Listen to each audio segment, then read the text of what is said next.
Can we trust our memories? Even though our brain seems like a reliable source of information, can we really trust our memories? Hello everyone, my name is Avyan Arya, and today I'm here to explore the topic of the reliability of our memories. Okay, let me start by blowing your mind. I'll ask you a few questions, keep your answers in your mind, and I'll reveal the answers in the end. A lot of people remember seeing and even using a robber emoji. Do you ever think it existed? Did Mickey Mouse ever wear red overalls? And did the Monopoly Man ever wear a monocle? Finally, the one that tricks people the most. When did Pablo Picasso die? The 1600s, the 1700s, the 1800s? To many people's surprise, Pablo Picasso actually passed away on April 8, 1973, which is much later than many people thought. And the answer to the previous three questions is no, they never happened or existed. This was an example of the Mandela effect. So why does this happen? Our brains aren't like cameras. They don't store accurate video recordings of what we remember. And well, we don't know everything about the brain, as it's very complex. But scientists believe that there are 5 main reasons that we misremember things: memory reconstruction, memory distortion, the power of suggestion, the Mandela effect, and emotional bias. First off, I'll start with memory reconstruction. Memory reconstruction is when your brain takes the gist of a moment and stores it. And when you recall that information, your brain fills in the missing gaps, but often fills it in wrong, causing us to misremember things. This is also why different people can have different memories of the same situation. Adding to this, memory distortion is basically memory reconstruction over time. So after a long time, when you finally recall a memory, it tends to be so edited that it can be completely different from the actual moment or memory. Next is the power of suggestion. The power of suggestion is when leading questions, other people's stories, or even misleading information can change the way we influence and store a memory. For example, if someone asks, "Did you see that blue car speed past?" You might suddenly remember a blue car, even though there was a red one. And in fact, there's an experiment done regarding this, where there were 2 groups of people who were shown the same video of a car crashing. One group was told that the car had smashed with the obstacle, and the other had heard that it hit. And after a week, when they were asked to recall if there was any broken glass in the incident, the group that heard smashed suddenly remembered that there was, even though there wasn't, showing how powerful suggestions can be in influencing memories.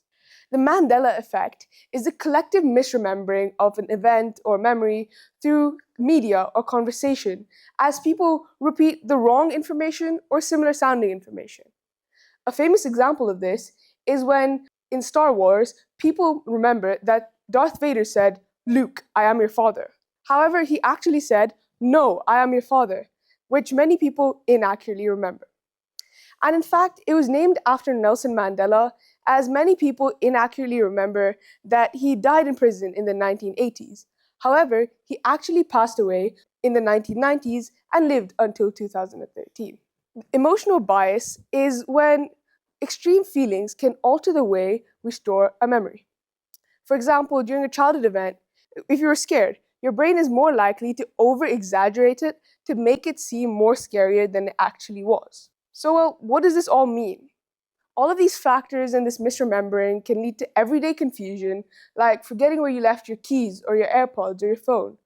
It can also lead to arguments as you and someone else remember the same moment differently. It can also lead you to remember a childhood event wrong. It also raises the question of how collective memory works, specifically referring to the Mandela effect.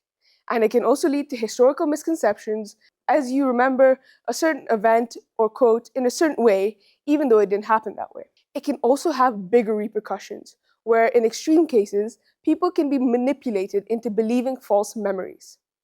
And it also raises the question if eyewitnesses are reliable and if they can be used to get fair rulings and convictions. A famous example of this is when Neil deGrasse Tyson was on jury duty for a case where a woman was robbed. And when the man was caught, there was no evidence of her possessions on him, so the case was built off eyewitnesses. And when the judge asked the jury if there was anyone who would not be able to convict based on the evidence present, Tyson said yes. He said that If the only evidence available was eyewitness testimonies, he would not be able to trust them if it can put someone in jail. What the judge said next was if there were any other jurors who needed more than one eyewitness before they'd be able to convict, which is when Tyson jumped in and said that is not what he had said, and in fact, the person in front of him backed him up as well, proving that the judge was eyewitness to what he had said 20 seconds ago, but still got it wrong. Eyewitnesses have been proven to be less reliable than we think, which is also why courts are transitioning to more physical-based evidence, like DNA and fingerprints. False memories may seem harmless, but they can have real impacts on our daily life, history, and even the justice system. So, what can we do about this? Well, we can't train our brain to be perfect, but we can train our memory to be sharper. Techniques like mindfulness, journaling, and repetition can help us to be more accurate in what we remember. And just knowing how memory works and how it can trick us is already a big step towards being more reliable in what we recall. And it also prevents us from being overconfident in what we remember, especially in places where accuracy and details matter. So, going back to my question, can we trust our memories? Well, not entirely. Our brains are incredible, but they prioritize efficiency over accuracy. They take shortcuts, fill in gaps, all without us noticing, and they often fill them in wrong as well. Our brains are powerful, but not always reliable. Our brains are powerful, but not always reliable. Oh wait, did I just say that? Oh, I knew I couldn't trust my memory. Thank you.